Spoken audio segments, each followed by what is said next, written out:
à tous, bienvenue à vous en cette matinée. On espère que vous êtes en pleine forme. C'est notre cas ici parce qu'on est bien accompagné sur ce plateau. Avec nous, il a le sourire déjà, le comédien Olivier Gourmet qui nous fait l'honneur d'être sur notre plateau.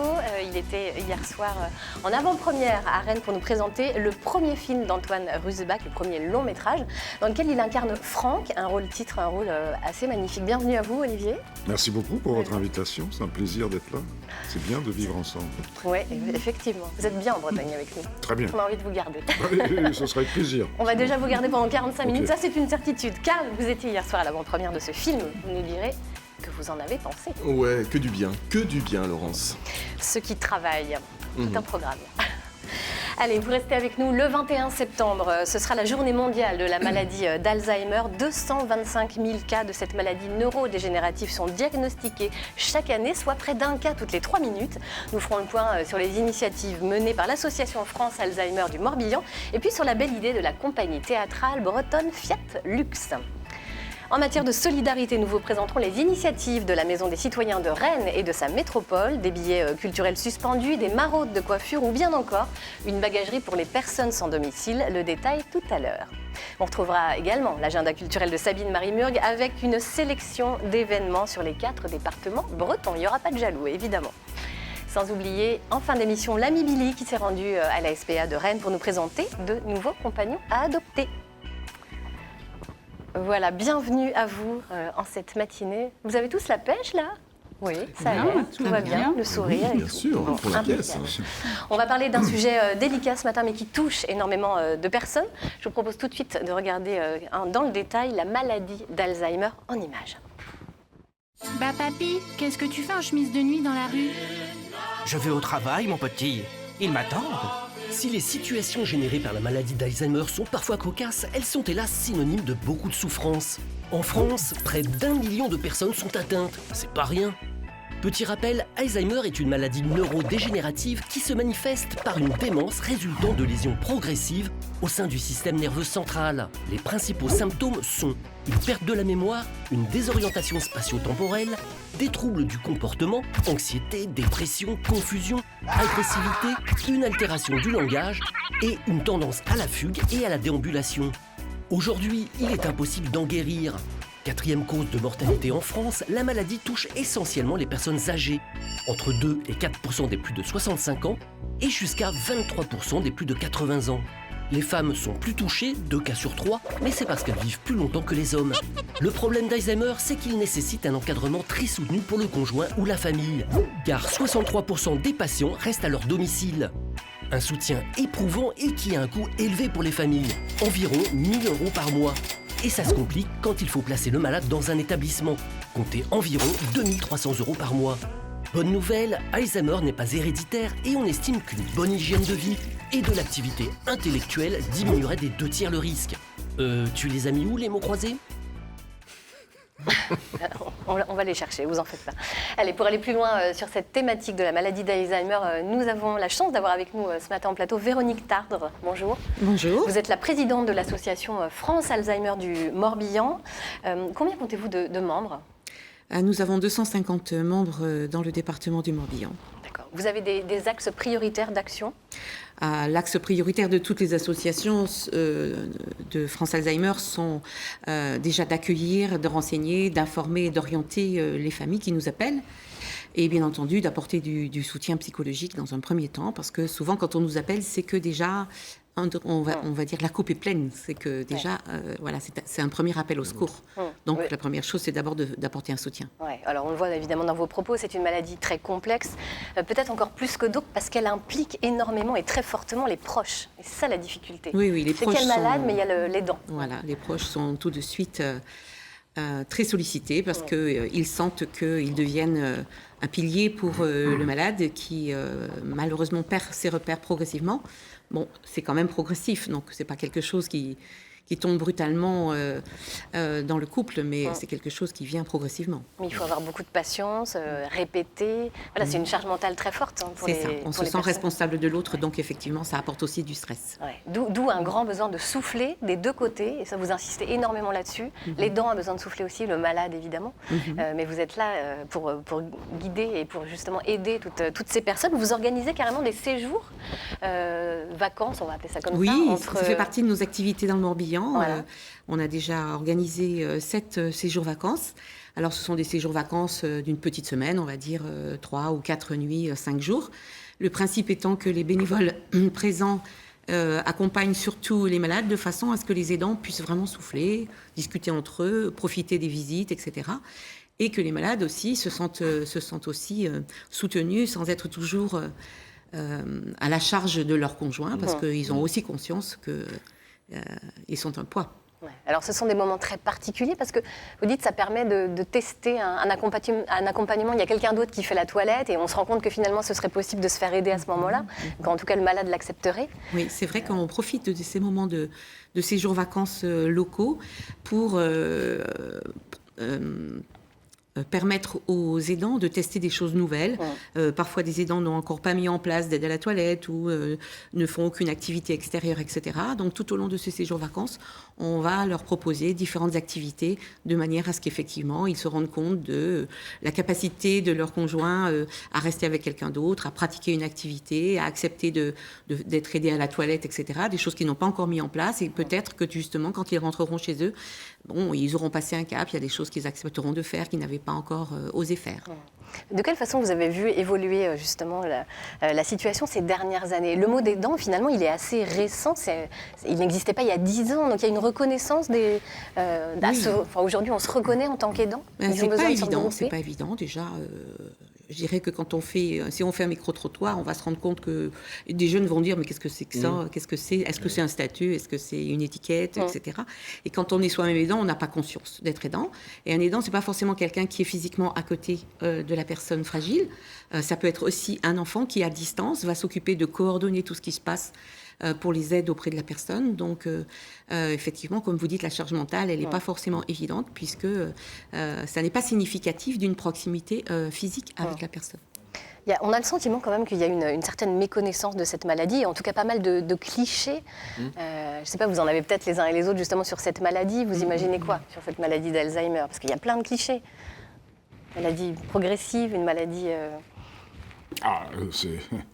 Je suis ravi d'entendre qu'il y ait des gens qui accompagnent.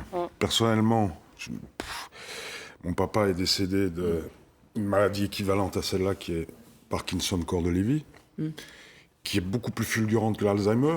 Ça va beaucoup plus vite parce que vous parliez que ça allait doucement. Et je ne sais pas s'il y a des accompagnements pour ce genre de maladie. C'est terrible pour la famille.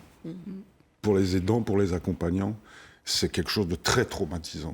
Mais vraiment, moi mon papa est décédé maintenant, j'ai eu énormément de mal à le voir comme ça, dépérir, le retrouver dans des situations terrifiantes et de garder ça en mémoire, c'est quelque chose de terrible. Et là, je pense que de fait, avoir des gens qui aident la famille à supporter, à passer ça et à soigner ces personnes, parce que souvent ça manque d'encadrement et de centres où on peut accompagner ces gens et de personnel médical formé à ce type de maladie. Comment aborder un patient qui souffre de cette maladie? Parce que de fait, c'est vrai, parfois ils peuvent être agressifs et souvent on leur donne des calmants et on attend que ces calmants fassent effet pour pouvoir les approcher, alors que je pense qu'il doit y avoir une approche tout à fait autre, qui est beaucoup plus pertinente et humaine que ces calmants.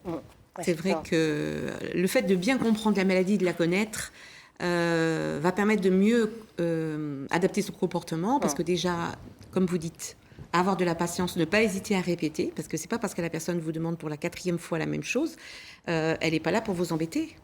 Simplement, elle n'arrive pas à se souvenir et à enregistrer ce que vous lui avez dit. Donc, il faut continuer à être souriant, à être patient. Donc, effectivement, ça demande un peu d'effort sur soi. Mais on a tous quelque chose à apporter. On peut tous soutenir des malades d'Alzheimer à l'endroit où on est. Si quelqu'un est perdu dans la rue, au lieu de le bousculer... Voilà, alors ça, Au lieu C'est de très le important ce que vous bousculer, dites là. au lieu de bousculer, Ouais. et un peu d'empathie pour lui demander Ouais. si on peut lui apporter une aide, simplement, qu'est-ce qu'il cherche, est-ce qu'on peut l'aider. Ouais. Ça C'est peut tout durer l'objet, 5 hein. minutes, et de donner 5 minutes de sa vie, Ouais. c'est pas grand-chose. C'est tout l'objet de la nouvelle campagne de France Alzheimer, justement rendre le quotidien plus accessible, former les personnels à un accueil bienveillant. Je sais que vous avez proposé à une cinquantaine de communes, c'est ça, d'être ville aidante Alzheimer. Qu'est-ce que c'est exactement cette nouvelle initiative, cette nouvelle action? Oui, c'est vrai que c'est une action que l'on démarre à partir de cette journée mondiale de France Alzheimer, qui signifie, en tant que commune, est-ce que je peux m'engager pour effectivement soutenir les familles concernées par cette maladie, les malades et les aidants, en apportant de l'information, parce que France Alzheimer peut tout à fait délivrer un certain nombre de documents, elle possède beaucoup de flyers, etc. Donc en apportant de l'information, en formant peut-être un peu plus les personnels en capacité d'accueillir la population, que ce soit dans la commune, ou ça peut être dans des commerces. Donc c'est une démarche globale que vous espérez un peu plus pérenne. Voilà. Je vais maintenant me tourner vers vous, Didier Guyon. Bienvenue à vous. Vous êtes le directeur de la compagnie Fiat Lux qui est basée à Saint-Brieuc. Qu'est-ce qui vous a amené à vous intéresser d'abord à la maladie d'Alzheimer?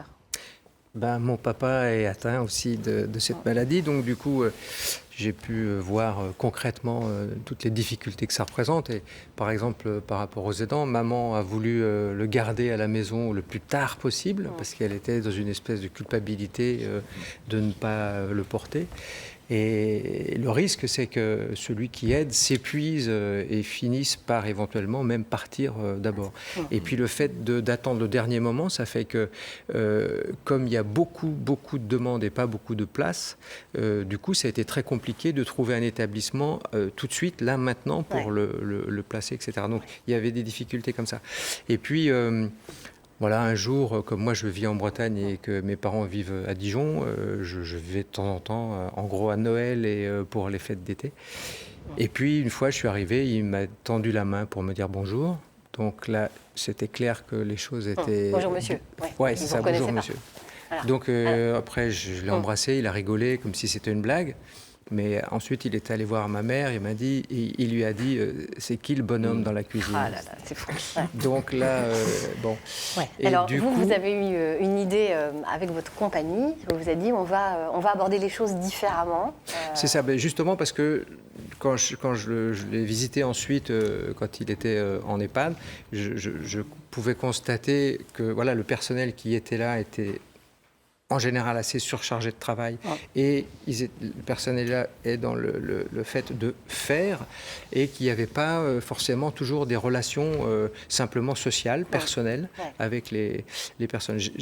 Du coup, en fait, j'ai fait un premier spectacle où je suis allé enregistrer des personnes âgées dans un EHPAD. Et puis, j'en ai fait un spectacle parce que tous ces témoignages étaient vraiment formidables. Un spectacle qui s'appelle 10 mois et qui tourne toujours, d'ailleurs, voilà. qui sera en représentation en novembre à Lyon. Alors, je vous Absolument. propose qu'on découvre l'initiative dont vous avez eu l'idée. C'est une marionnette, elle s'appelle Germaine, elle a 83 ans, des cheveux grisonnants et une robe à carreaux. On va regarder tout de suite ce reportage, signé Catherine Bazille et Jean-Michel Piron. Cécile va bien, Christiane égale à elle-même, toujours en pleine forme. Le lundi, 2 fois par mois, Nathalie passe ses troupes en revue avant l'arrivée de Germaine. Janine lève bien les petits d'ailleurs. Oh oui. Germaine, c'est cette visiteuse bienveillante qui engage facilement la conversation avec des résidentes atteintes de la maladie d'Alzheimer. D'où est-ce que tu viens, toi, Christiane? Où est-ce que tu as grandi? Non, mais pourtant... Saint-René. À Saint-René. Au fil des rencontres, la vieille dame de tissu redonne le goût de la parole à des grand-mères souvent silencieuses. Et t'as des enfants, toi, Christiane? Ah oui, j'ai des enfants aussi, moi. J'en ai 2. Et tu te rappelles comment ils s'appellent ou pas? Non. Non. Cette maladie-là, malheureusement, des fois empêche l'échange, alors que à l'aide de cette marionnette, la marionnette n'est ni dans le jugement, ni... Et du coup, c'est vrai qu'il se livre et bon, des fois, la discussion part un peu dans tous les sens, mais c'est pas grave, le plaisir est là. Tu es jolie, tu es gentil, mon petit chéri. Le plaisir d'un lien retrouvé, avec des mots, des regards, des gestes tendres, Germaine apporte une attention qui défie l'ennui et la maladie. Ah, t'es musicienne alors? Qu'est-ce que t'aimais bien jouer? L'idée, nous, c'est d'être là en présence, de faire, s'ils ont envie de parler, de pouvoir parler, d'exprimer des choses, parce que justement, en fait, ils projettent sur nous ce qu'ils veulent. Alors, soit on est vraiment des visiteuses ils sont dans l'ici et maintenant, soit on est une ancienne copine d'école, de l'orphelinat, et du coup, ils viennent parler de ça. Des dialogues qui apportent du soleil aux aînés des EHPAD. Germaine va poursuivre ses visites jusqu'au printemps 2021. Ah, toi aussi, t'as de beaux yeux, dis donc. Ah, bah oui. Il y a de l'humour, il y a beaucoup d'humour. Pourquoi les malades disent-ils à Germaine ce qu'ils n'ont jamais dit à d'autres personnes finalement?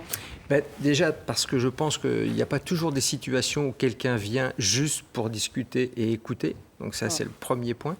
Et puis, comme c'est une marionnette, on n'est pas dans une projection avec quelqu'un qui est humain et qui donc peut éventuellement juger tout ça. Et donc, l'échange est plus facile comme ça. Vous avez souhaité que la marionnette soit manipulée par 2 personnes pour permettre le toucher, pour Absolument. permettre... C'est essentiel. Ça. On voit d'ailleurs dans le reportage, c'est fondamental parce que c'est justement ce toucher qui existe dans nos vies n'existe plus là. Le seul toucher qu'il y a, c'est le toucher de la toilette, etc., mais qui est un toucher de soignant. Et là, on remet de l'humain en fait. On remet de l'humain, on prolonge les relations humaines qu'on peut avoir dans la vie normale. On ramène ça dans l'EHPAD et avec une dimension culturelle, on va dire, parce que ça apporte vraiment, je pense que ça apporte une dimension humaine qui parfois peut un peu disparaître. Alors, les 2 comédiennes et vous, est-ce que vous avez suivi une formation spécifique Absolument, pour vous adapter à ces patients? L'EHPAD du Cré à Lyon est très pointu là-dessus. Vraiment, Christine Duchesne, qui est l'animatrice, a vraiment œuvré pour qu'on fasse comme le personnel, comme l'ensemble du personnel, y compris la personne qui lave le linge, etc. Tout ce personnel a suivi la validation Naomi Fell. Naomi Fell, c'est une vieille dame maintenant qui a vraiment travaillé sur Alzheimer et qui a fait tout un processus, toute une analyse de la façon dont on peut ou doit se comporter vis-à-vis des personnes qui sont atteintes de désorientation. Et du coup, il y a toute une série d'outils pour pouvoir répondre en fonction de la phase, parce qu'au début, il y a juste un petit peu une perte d'orientation, et puis ça peut finir jusqu'à la fin où il n'y a plus du tout de possibilité d'expression, etc. Donc on sait que les souvenirs anciens sont assez présents. En fait, c'est comme s'ils les vivaient maintenant, c'est ça? Alors que la mémoire immédiate est extrêmement altérée. Exactement. Et elle dit qu'en fait, on arrive à partir de 75 ans, on fait un peu le bilan de sa vie, et tous les endroits où ça a coincé, ça revient. Et donc on revit ça.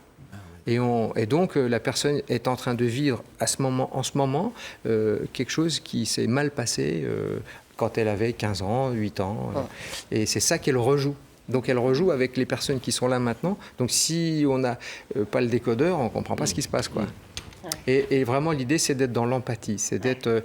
Et d'abord, de ne jamais poser des questions comme pourquoi, parce qu'évidemment, la personne se retrouve en échec parce qu'elle est incapable de répondre. Et être dans l'empathie et d'aller dans le sens.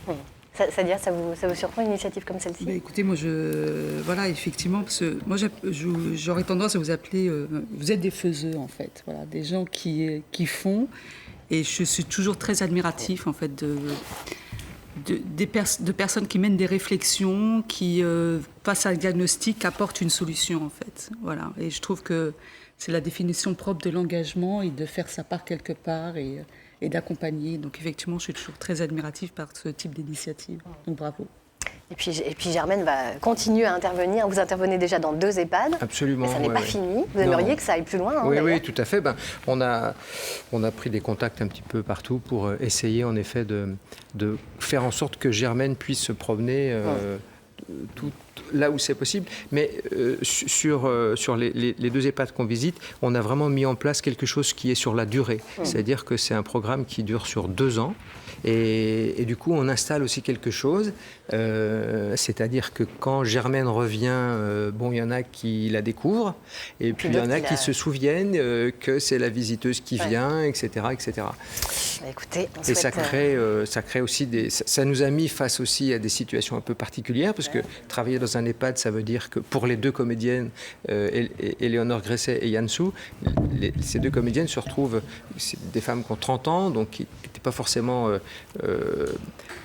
n'étaient pas forcément confrontés à cette question de l'âge très avancé. Et il arrive évidemment quand elles arrivent 15 jours après, telle ou telle personne à laquelle elle s'était attachée n'est plus là. Ouais, ça, et du dur. coup, voilà, c'est aussi quelque chose qu'il faut qu'on gère. On souhaite longue vie à Germaine. Vous restez avec nous, Didier. On parlait d'engagement à l'instant avec vous, Sadia. Vous êtes la présidente de la Maison des citoyens de Rennes et de sa métropole. Et alors vous, l'engagement, c'est pas juste un mot chez vous. Vous êtes extrêmement active dans le milieu associatif et vous avez lancé des projets, des magnifiques projets, alors parmi lesquels les Suspendus de Rennes. Expliquez-nous ce que c'est exactement. Les Suspendus de Rennes, en fait, c'est un mode de consommation. Alors on n'a rien inventé, parce que c'est un mode de consommation qui existe dans quelques villes. Et c'est un mode de consommation surtout qui prône la générosité et le vivre ensemble, en fait. Alors, on connaît les cafés suspendus, les baguettes suspendues, mais vous allez beaucoup plus loin. On a essayé, on avait envie d'aller beaucoup plus loin. C'est vrai que souvent, quand on a des baguettes et cafés suspendus, et on a voulu ouvrir d'autres champs, en fait. D'une part, pour prouver que tout est possible, et on a ouvert effectivement le champ de la culture. Donc, c'est vrai qu'on a tendance à... Il y a souvent des débats sur la culture pour tous, et ce qu'on a réussi à faire sur Rennes, en créant une communauté solidaire. Nous avons créé des billets suspendus et solidaires, par exemple, aux Libertés. Voilà, où vous avez pour des spectacles à l'air libre, effectivement. Donc il y avait le Triangle qui l'avait mené il y a quelques temps, qui était précurseur sur Rennes. Et puis vous voyez, là prochainement, on va l'ouvrir à l'Opéra. Voilà, ça y est, c'est officialisé. Ça permettra... Alors ça se passe comment, très concrètement? Parce que le suspendu, on rappelle le principe quand même. Ça veut dire que chaque structure gère un petit peu à sa façon le concept, on va dire, de suspendu. Rappelez-nous quand même ce que c'est. Alors nous, on met à disposition des cagnottes. Voilà, des cagnottes solidaires. Par exemple, concrètement, aux Libertés, au comptoir, vous avez une cagnotte solidaire et les clients, quand ils vont réserver leur billet, peuvent... effectuer un don et dès que la somme du spectacle est atteinte, le billet est suspendu et la personne peut rentrer librement, prendre le billet et s'installer tranquillement. Voilà, et c'est ouvert aux personnes sans domicile, aux personnes dans le besoin, des personnes qui n'ont pas les moyens de s'ouvrir un billet de spectacle. On est pour d'autres, ça dépend. Après, quand c'est une coupe ou autre chose, ou par exemple une soupe ou un café, là, c'est un café acheté et un café offert à quelqu'un. Exactement. Les soupes suspendues rue Vasselot-Timiam, voilà, ce sont des personnes qui, les clients... paye deux soupes, en consomme une et l'offre à une personne dans le besoin. Et voilà, et la personne peut s'installer, en fait. On est vraiment sur de la création de liens. Et vous pouvez aller chercher une soupe et l'offrir à une personne que vous croisez dans la rue, mais vous pouvez aussi inviter cette personne à partager, s'installer tranquillement et papoter autour d'une soupe bien chaude faite maison. C'est chouette, c'est convivial. Et vous êtes aussi sur l'offre du mieux-être. Exactement. Alors qu'est-ce que vous faites exactement? Alors, l'offre du mieux-être, c'est qu'il y a maintenant 2 ans, on a décidé de mettre en place des salons de coiffure éphémères et solidaire. Voilà, on plante un décor, on installe des chaises, un vrai salon et on invite toutes les personnes sans domicile. Donc c'est un rendez-vous qu'on essaie de programmer assez régulièrement. Et puis là, on les bichonne, tous les 2-3 mois. Ouais. Il y a 7 coiffeurs. Exactement, on a créé une petite troupe d'ambassadeurs de coiffeurs solidaires qui décident aussi d'offrir un peu de leur temps. Donc là, ce sont les salons. Et puis, depuis quelque temps, on organise une fois par mois, effectivement, des maraudes. Où là, c'est notre magique Emeline qui nous a accompagnés et qui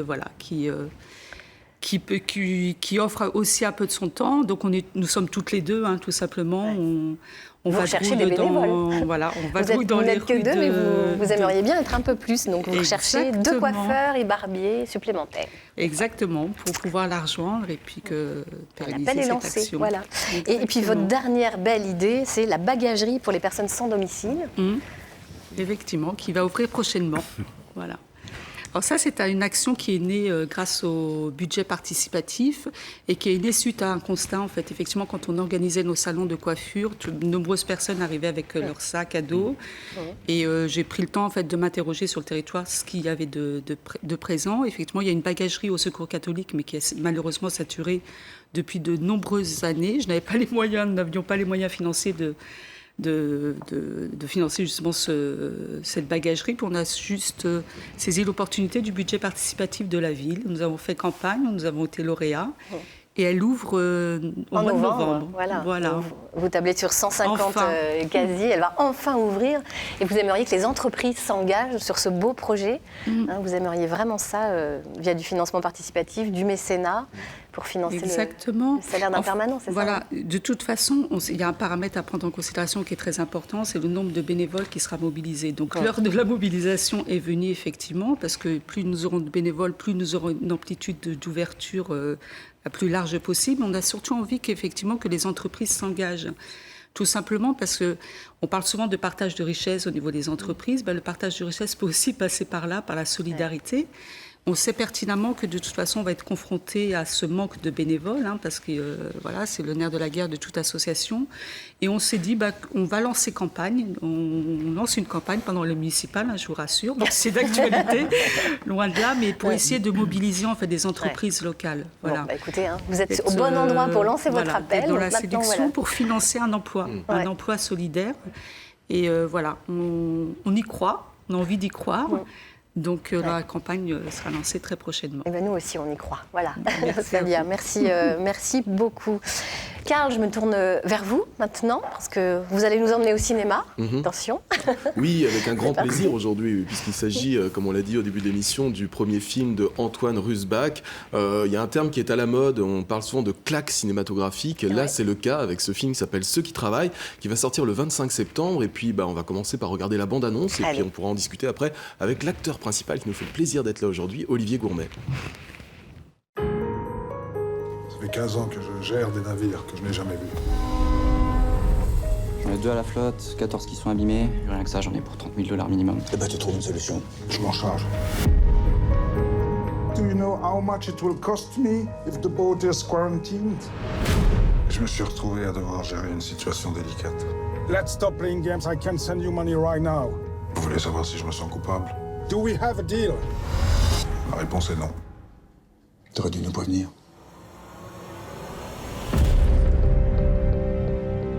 Toi, tu prends un risque courageux pour eux, et c'est comme ça qu'ils te remercient. Ces gens sont des porcs. Je n'ai rien dit à ma femme. Elle croit que je suis en voyage d'affaires à Zurich. La vie sans travail, je ne sais pas ce que c'est. T'es pas au travail? T'attends quoi pour me dire ce qui se passe? Pourquoi elle te l'a dit? Il nous dit tout. On a accepté de vivre sans père, mais on n'acceptera pas de changer notre niveau de vie.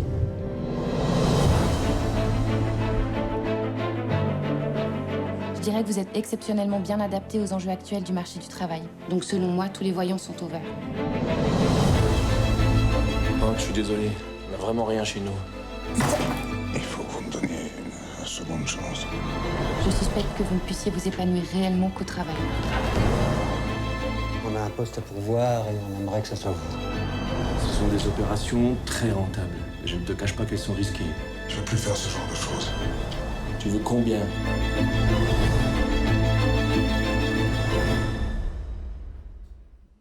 Waouh. Ouais, ça calme. Wow. C'est vrai que la bande-annonce, elle est intéressante parce que finalement, elle parle bien du film sans en dévoiler trop l'intrigue. Alors ici, on va parler du film, je vais le présenter un petit peu en essayant justement de ne pas trop dévoiler l'intrigue. C'était un premier film, donc on l'a dit tout à l'heure, de Antoine Rusbach. Et la première observation qu'on peut faire à ce niveau-là, c'est que pour un premier film, il y a quand même une maîtrise qui est absolument remarquable. Il y a un sens de la mise en scène, un sens du timing. La bande-annonce nous montre effectivement un cinéma très social, très ancré dans le monde ici et maintenant, mais pour autant ne vous attendez pas à aller voir une sorte de documentaire, pas du tout. C'est un vrai film de cinéma avec une véritable histoire, avec un sens du timing, de l'action, des rebondissements, c'est-à-dire qu'on va suivre ce personnage, Franck Blanchet, du début à la fin de ce film. Alors l'histoire, si on veut un petit peu la résumer, on l'a vu dans la bande-annonce, c'est un personnage, tout le film repose sur ce personnage de Franck, qui est un cadre supérieur, on l'a vu dans une société maritime, et c'est un homme finalement qui est quelque part une victime du capitalisme, dans la mesure où c'est quelqu'un un peu comme un samouraï des temps modernes. Vous vous souvenez des samouraïs dans le Japon de l'Antiquité et du Moyen-Âge? Ces samouraïs avaient un code d'honneur. Le problème, c'est que le code d'honneur de Franck, c'est le code d'honneur du capitalisme, c'est-à-dire quelque chose qui n'est pas forcément immoral, mais amoral. Franck se fout totalement de la morale. Il n'a pour objectif que de faire des bénéfices à sa société, parce qu'il a toujours fait ça, parce qu'il a été conditionné comme ça, et que comme il le dit lui-même lui-même à un moment dans le film, la vie sans travail, je ne sais pas ce que c'est. Alors du coup, le travail, ce soi-disant code d'honneur capitaliste, devient sa colonne vertébrale. Et puis, Franck, dans son travail, va devoir prendre une décision très sale, c'est évoqué dans la bande-annonce, on ne va pas dire laquelle, mais cette décision sale, dégueulasse, on peut le dire, va notamment lui coûter sa place. Il va se retrouver face à une société où lui n'a plus de travail. C'est en gros un monstre paumé. Un monstre paumé face à sa famille, face à ses amis, quelqu'un qui n'a plus aucun repère et qui va devoir faire face à tout ça. Alors, Olivier Gourmet, première question que j'ai envie de vous poser, c'est un film où vous êtes extrêmement présent, on pourrait compter le nombre de secondes où on ne vous voit pas dans le film, mais c'est très peu évoqué dans le film, c'est-à-dire que vous êtes là quasiment à tous les plans. Comment s'est passée la rencontre avec ce personnage ? Comment vous avez travaillé ce personnage qui porte à lui seul tout ce film ? Antoine, je l'ai rencontré parce que le film est sorti en Suisse il y a 1 an, il s'est tourné il y a 2 ans. Je l'avais rencontré à Bruxelles. Le scénario m'avait tout de suite parlé parce qu'il faisait terriblement écho au mode de fonctionnement de notre société aujourd'hui. Que ce soit dans les hautes sphères de direction, au cadre, dans une entreprise ou même dans le milieu ouvrier, cette violence quotidienne au travail. C'est une vraie violence. Ça avait un écho vraiment très pertinent, fulgurant et violent, sans aucune concession. Et avec un regard acéré et acerbe sur la société, donc d'une justesse incroyable. C'est là, vous parlez d'une vraie maturité d'un réalisateur, jeune, 35 ans, et qui a un regard sur le monde, et qui a envie de questionner surtout le spectateur. Donc, et c'est vrai, c'est un vrai film de cinéma, parce qu'on a fait très attention, au départ avec Antoine, à ce que le film soit profondément tendu, qu'il y ait des ressorts et qu'il y ait une tension du début à la fin, pour que ça soit aussi un film de cinéma, et pas une leçon de morale, ou quelque chose comme ça. J'étais touché par ce personnage parce que Antoine ne voulait pas en faire un monstre, même s'il y a ce parallèle avec Frankenstein à un moment donné, il s'appelle Franck. Il ne voulait pas en faire une caricature. Il voulait que ça soit profondément humain. Et de fait, donc on construit une vie à ce personnage. C'est-à-dire comment un homme, à un moment donné de sa vie, rentre dans ce système, accepte ce système et prend cette décision, comme vous disiez, qui est épouvantable.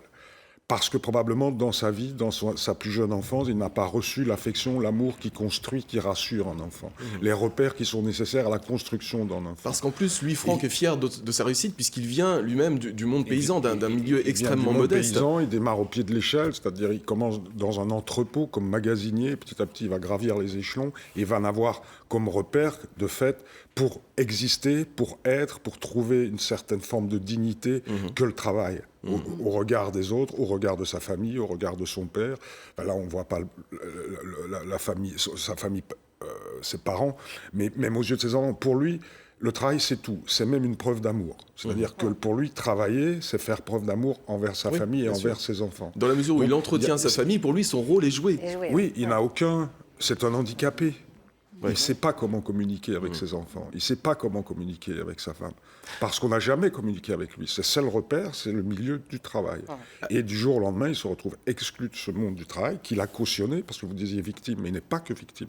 Il est aussi responsable. Il est aussi responsable, bien sûr. Parce qu'il y participe. Il ne peut pas se dédouaner. Et cette décision qu'il prend, il la prend seul.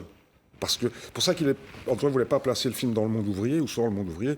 L'ouvrier est sous la coupe d'un patron. Ici, il a de fait des supérieurs, mais il a la liberté de faire les décisions qu'il prend. Il n'en réfère pas à sa direction avant de prendre une décision. Il a un portefeuille, il a à gérer des navires, et il fait ce qu'il veut. C'est un film important, je trouve, parce qu'il nous parle vraiment de l'ici et maintenant, de notre société, mais en même temps, c'est un film très dur. Antoine Rusbach, on l'a dit, on le répète, c'est son premier film, malgré une maîtrise étonnante. Vous êtes un acteur plus que chevronné, vous avez joué dans plus de 100 films, il y a une vraie boulimie de travail chez vous. D'ailleurs, c'est assez amusant parce que finalement, vous êtes un peu comme ce personnage, même si vous êtes beaucoup moins monstrueux. Est-ce que vous-même... Merci. Un petit peu moins, j'ai bien un petit peu moins. Olivier Gourmet, la question c'est, étant donné que vous êtes un acteur chevronné, que vous avez quand même eu un prix d'interprétation à Cannes, est-ce que vous avez aidé ce film à exister ? Comment vous êtes intervenu dans la façon de faire le film ? Oui, mais je l'ai abordé un peu avant, c'est-à-dire qu'on s'est vu avec Antoine beaucoup avant. Déjà, on s'est vu, je suis allé 3 jours en Suisse, c'est pas énorme en même temps, 3 jours. On a relu le scénario scène par scène en remettant en question le bien fondé de chaque scène pour que ça raconte une histoire, pour que ça tourne pas en rond, pour que ça soit efficace, tendu, pertinent. Surtout pas de leçon de morale à ça. Donc ça, on a travaillé ensemble. Après, Antoine, moi, c'était mon sentiment, sinon j'écrirais des scénarios moi-même. Il est reparti, il a retravaillé. D'autre part, oui, probablement, avec ma petite notoriété, c'est dommage, parce qu'il y a tellement d'acteurs extraordinaires que personne ne connaît, et qui seraient probablement aussi bien que moi dans ce film. C'est pas de la forfanterie ni de la fausse humilité, mais on a hélas besoin aujourd'hui, pour financer des films, des gens qu'on connaît un peu et qui sont plus ou moins médiatisés. À mon niveau, c'est surtout pour les films d'auteur, ce ne sont pas pour les gros films, etc. Mais c'est vrai, voilà. Donc probablement, de fait, d'avoir quelqu'un d'un peu connu permet à un film d'exister, de trouver des producteurs. Ceux qui travaillent est annoncé comme le premier volet d'une trilogie qui va aborder plusieurs points. Il y a Ceux qui travaillent, premier film, et puis ils envisageaient de faire un deuxième film, Ceux qui combattent, et un troisième, Ceux qui prient, un clin d'œil en quelque sorte à la société antique et médiévale. C'est ça. Comment ça va se passer? Comment vont... Antoine y répondrait mieux que moi, mais là vous avez vraiment résumé, parce que moi il m'a livré aucun secret sur ce qui suit, si ce n'est que ce projet, il l'a depuis longtemps. C'était déjà un projet de fin d'études quand il était à l'école de cinéma en Belgique. Il voulait même en faire un seul film. Voilà. Bon, c'est très compliqué à financer. 6h30. Déjà, voilà. Donc là, maintenant, il s'attaque vraiment à ce qu'est notre société aujourd'hui, avec cette référence aux tiers états et le fait que, de fait, il y a les gens qui travaillent, donc ceux qui sont censés nourrir et travailler pour approvisionner, ceux qui défendent, ils sont censés nous défendre.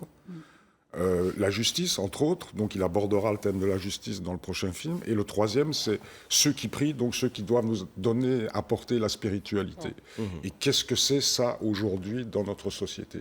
Parce qu'il est aussi virulent, sensible et pertinent sur ces deux prochains films, ce seront aussi des claques, je pense. Oui, c'est ça. On peut parler vraiment de claques cinématographiques. Rafale en tout cas, ce film, Ceux qui défendent, ceux qui défendent, mais n'importe quoi, Ceux qui travaillent, sortira le 25 septembre. Et vraiment, c'est un véritable coup de cœur. C'est une claque cinématographique. C'est un film qui est important. Voilà, c'est un film qui est important. Et il est très important d'aller le voir, même si c'est pas de la joyeuse comédie rigolote. Vraiment, vous allez prendre une vraie claque cinématographique. Donc, bravo pour ça, en tout cas. Un film fort. Ouais.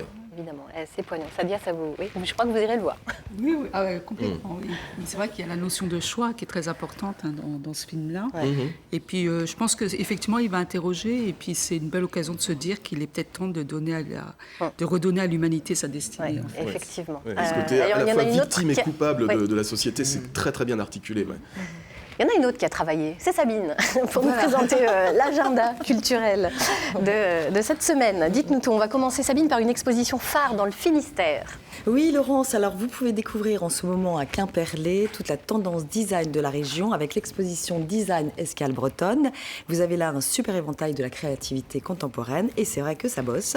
J'ai d'ailleurs un petit coup de cœur pour la trottinette Léonie créée par Kevin Gouriou. En fait, c'est parti, ça pourrait intéresser Germaine d'ailleurs, c'est parti d'un rêve, celui de la grand-mère qui en fait voulait faire ses courses mais pas en utilisant un scooter électrique de 3e âge qui ressemble plutôt à un fauteuil roulant. Et alors l'idée est venue de Kevin Gouriou de concevoir et fabriquer dans son atelier en Bretagne, dans le pays de Léon, cette fameuse trottinette électrique baptisée du coup Léonie. C'est une belle histoire, non ? C'est une belle idée, tiens. Pourquoi pas offrir une trottinette à mamie pour Noël ? Allez, il y a plein d'autres idées géniales. Oui, alors beaucoup d'objets s'inspirent du monde maritime, comme les ailerons de planches de surf en plastique recyclées de la jeune briochine Sarah Luby, ou encore les fameuses balles gonflables Adada de Florence Deléac, vous la connaissez peut-être. On peut s'asseoir à 6 à Califorchon et donc faire Adada, ça change des bancs publics où on se regarde dans le bleu blanc des yeux. Et bref, c'est plein d'idées très originales qui révolutionnent notre quotidien. Je vous conseille d'aller faire un petit tour et c'est jusqu'au 6 octobre. C'est ça. Ouais. Allez, dans les Côtes d'Armor, on s'intéresse aux tout petits. Oui, alors c'est avec le festival Premiers Émois qui démarre lundi prochain. Parents, professionnels de la petite enfance sont conviés à partager pendant une semaine de doux moments dans le pays de Dinan. Au programme, 4 compagnies, plus de 30 représentations, des créations conçues pour éveiller les 5 sens, comme les petites formes théâtrales de la compagnie Les Arrosoirs ou les chants du monde à 2 voix de la compagnie à 3 branches. Voici un extrait de Luna Liena.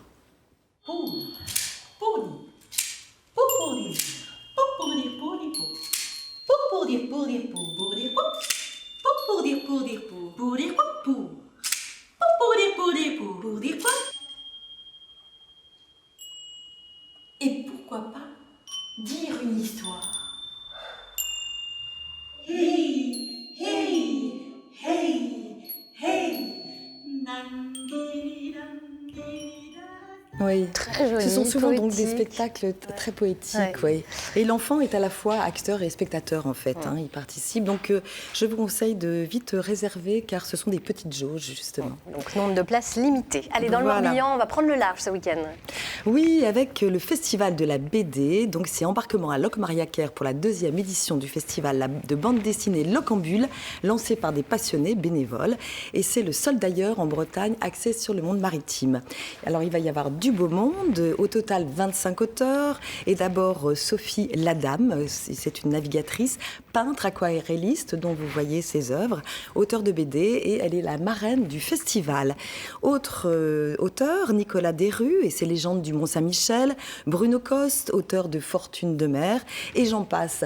C'est un festival donc à taille humaine, porté par des bénévoles qui vous donnent rendez-vous dès samedi matin.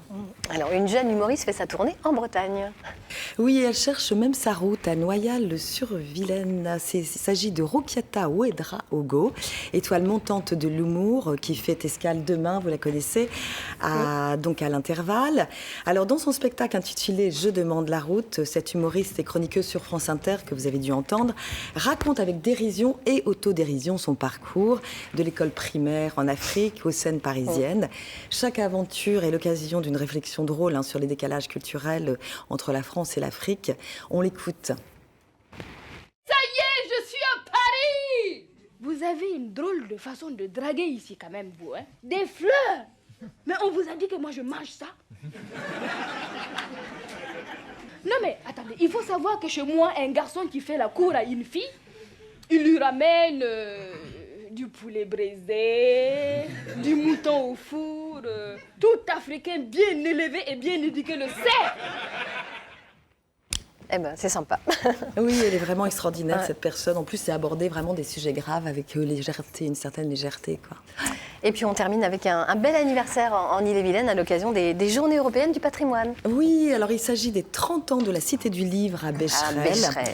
Alors jolie petite cité de caractère, grande librairie à ciel ouvert et qui propose à cette occasion plein d'animations autour du livre, exposition d'objets incarnant ce site, des livres d'artistes, dont ceux de Sylvie Clairet, des balades insolites menées par des comédiens, des lectures, et c'est gratuit. Bref, un temps fort ce week-end aussi à ne pas manquer. Et ben voilà, merci beaucoup Sabine, on ne risque pas de s'ennuyer dans les jours à venir. Voilà. Merci beaucoup d'avoir été avec nous, on le rappelle, le 21 septembre, ce sera la journée mondiale de la maladie d'Alzheimer et France Télévisions s'engage aux côtés de la Fondation pour la recherche médicale. Pour les aider, c'est très simple, vous envoyez le mot souvenir par SMS au 92 300.